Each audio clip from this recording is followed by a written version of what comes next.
Good morning. It's my great honor to be here to attend Professor Chu's investiture ceremony and come back to the CCEML lab to present some of my recent research work. The title of my presentation is Modeling and Characterization of Anisotropic Objects by Volume Integral Equation Methods. This work is based on my Ph.D. work that at UIUC, where I have been working with Professor Chu and Professor Jin. So first, I'm going to introduce the volume integral equation methods for anisotropic objects, which include dielectrics and magnetics.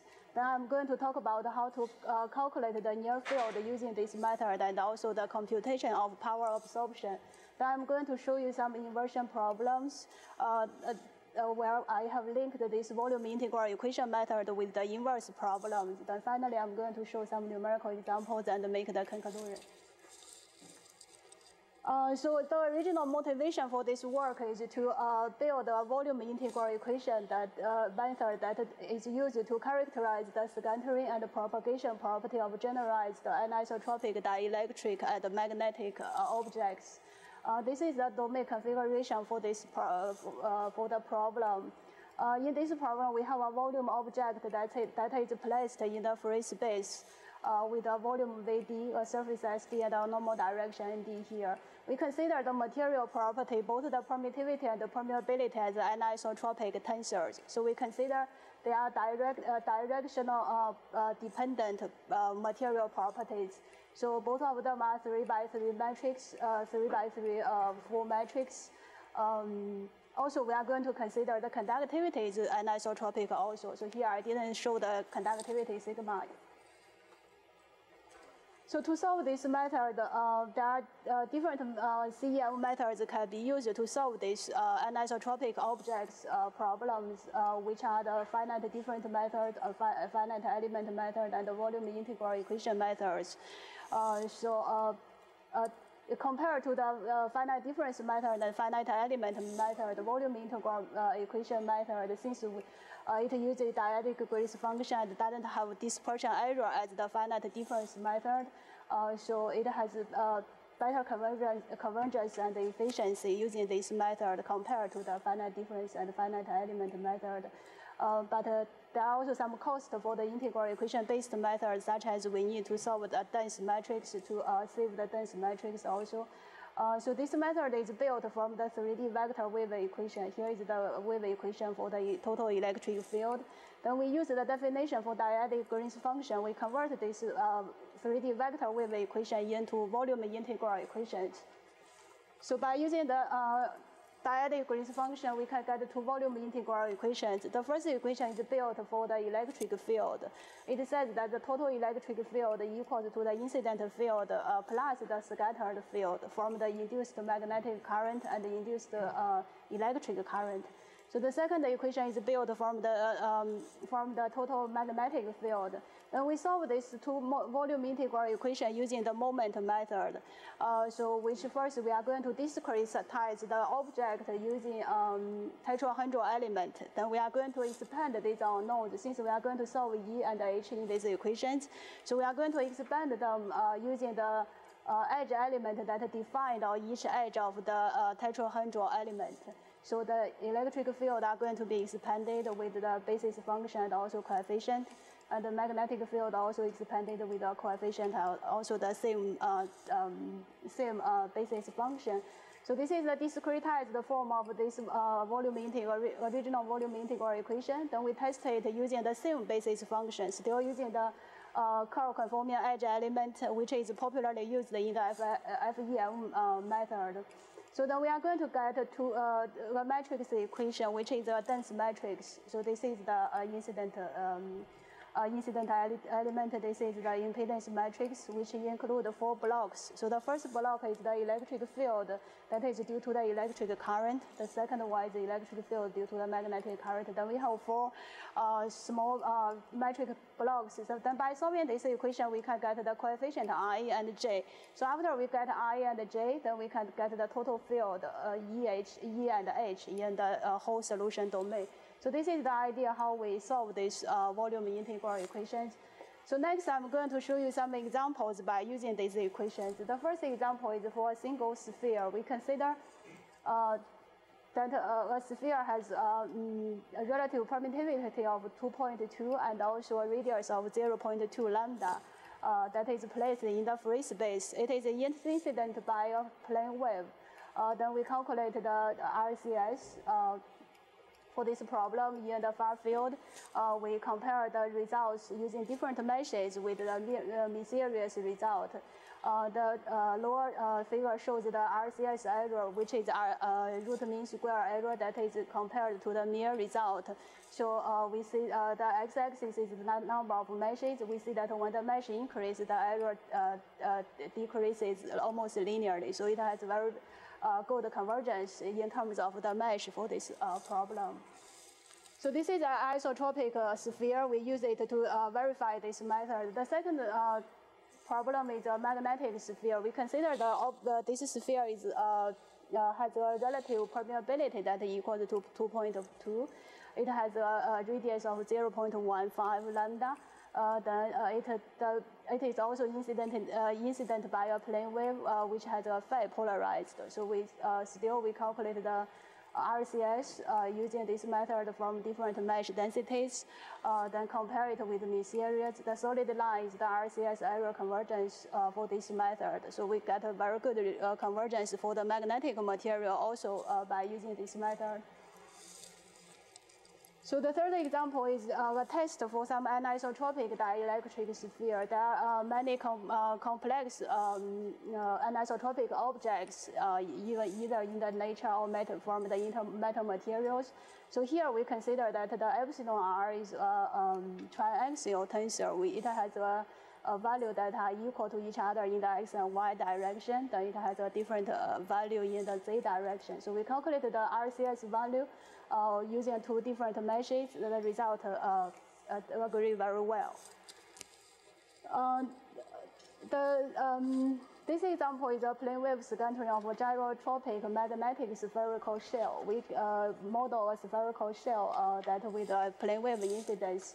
The inner radius of this sphere shell is 0.6 pi. The outer radius is 1.2 pi.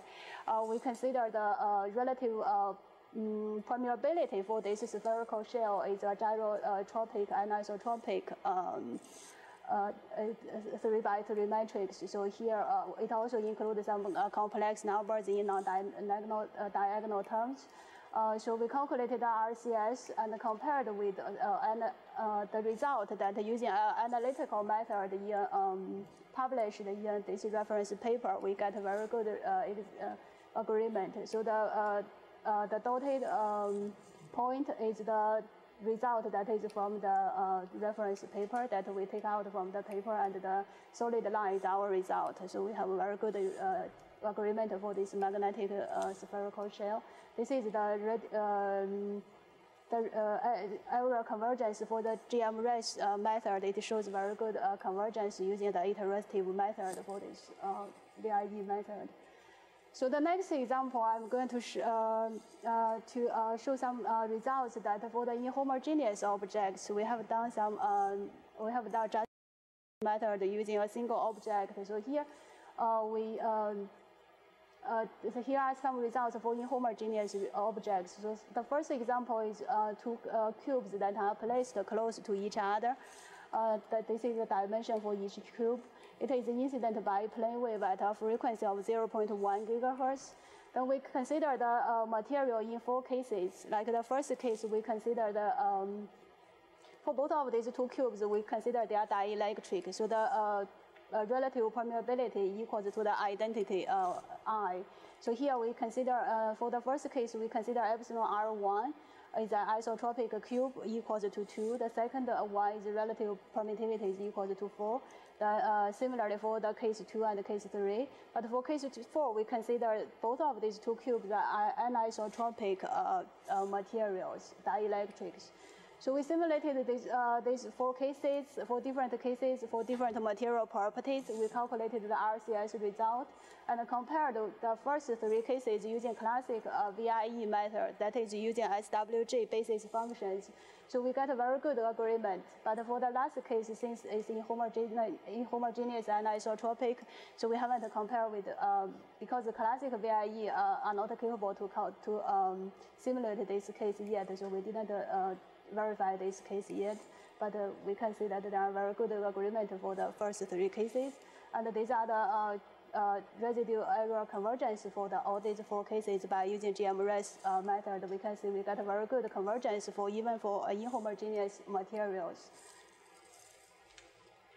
So the second example is still 2 cubes, but we put them that are adjacent to each other. So we still did the simulation for 4 cases. The VIE, and we know that we don't need to handle to do some special handling for the interface of these 2 cubes. So here we want to show the accuracy for these adjacent 2 cubes. So again, we compare it with the classic VIE. We see that a very good agreement and a very good convergence. Class coming in, so we have to hurry up. Oh, okay. Let me see if I can move next door. Okay. Yeah. Oh, can I continue? Hurry up, since lunchtime is coming up. Oh, okay. Okay, so the next example is a coated magnetic sphere. It's still a inhomogeneous problem. We consider that there is the parameter of these 2 spheres is defined as 3 and 10. There is a high construct for these 2 spheres. Then we compare the result by volume integral equation method with mean series. So we got a very good agreement also for the inhomogeneous magnetic sphere. So we also attended this method to lossy objects. These 2 examples are just to show if we consider that epsilon r has an imaginary part, which is a lossy dielectric, then we compare the result with the mean series. We also got a good result. Then I also apply, since we can get the total electric field and the magnetic field everywhere in the solution domain, so we can apply this the result that we have solved to calculate the absorbed power for an anisotropic object. So this example shows that the absorbed power that we have calculated for a lossless dielectric object. So it's very close to 0.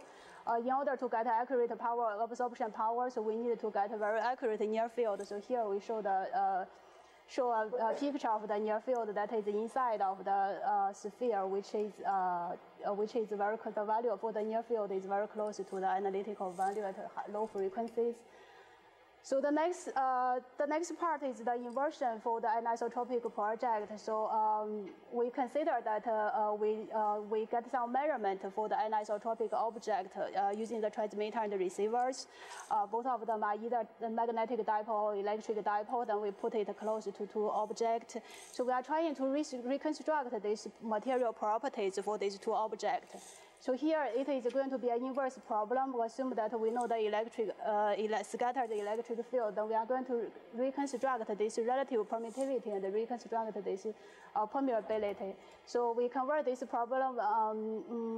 We solve this problem using the DBIM method or equivalent Gaussian-Newton method.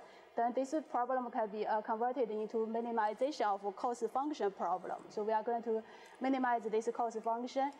So this is the measurement setup, how we put the transmitter and the receiver. The receiver is put in an XZ plane that is close to this object. We also have a transmitter that is located on the right of these 2 cubes. Then this is the parameter for these 2 anisotropic cubes. We consider both of these 2 objects are anisotropic.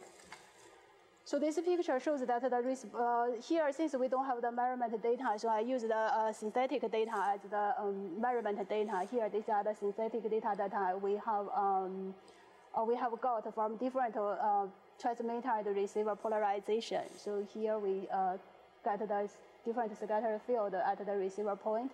The left